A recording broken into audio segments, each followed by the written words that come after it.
الرحمن الرحيم وجاء من أقصى المدينة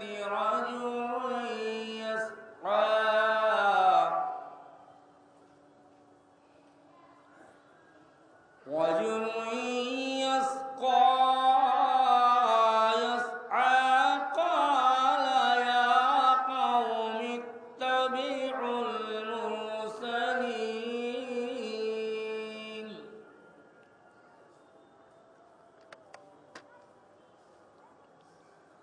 رجل يسعى قال يا قوم اتبعوا المرسلين اتبعوا من لا يسألكم أجرا وهم مهتدون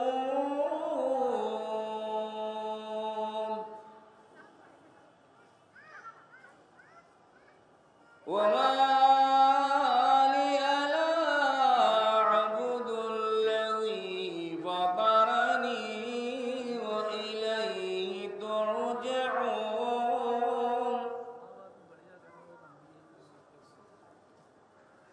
أأتخذ من دونه آلهة إن يردني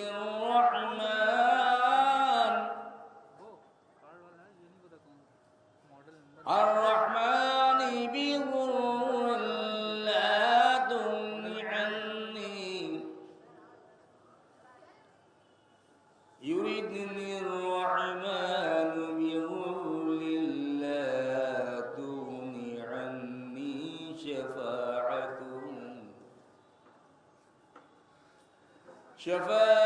شفاعتهم شيئا ولا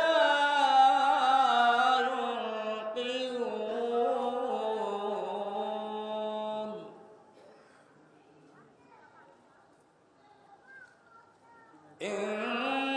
إني إذا لفي ضلال مبين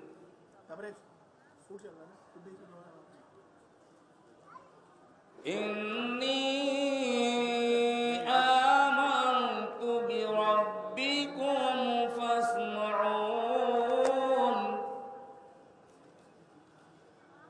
قيل ادخل الجنة قال يا ليت قومي يعلمون بما غفر لي ربي وجعلني من المكرمين وما أنزلنا على قومه من بعده من جند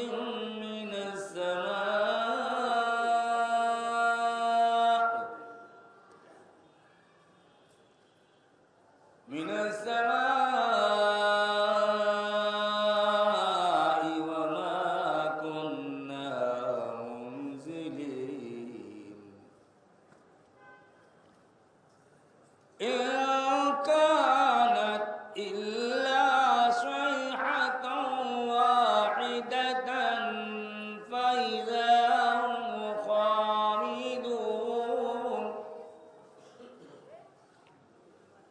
يا حسرة على العباد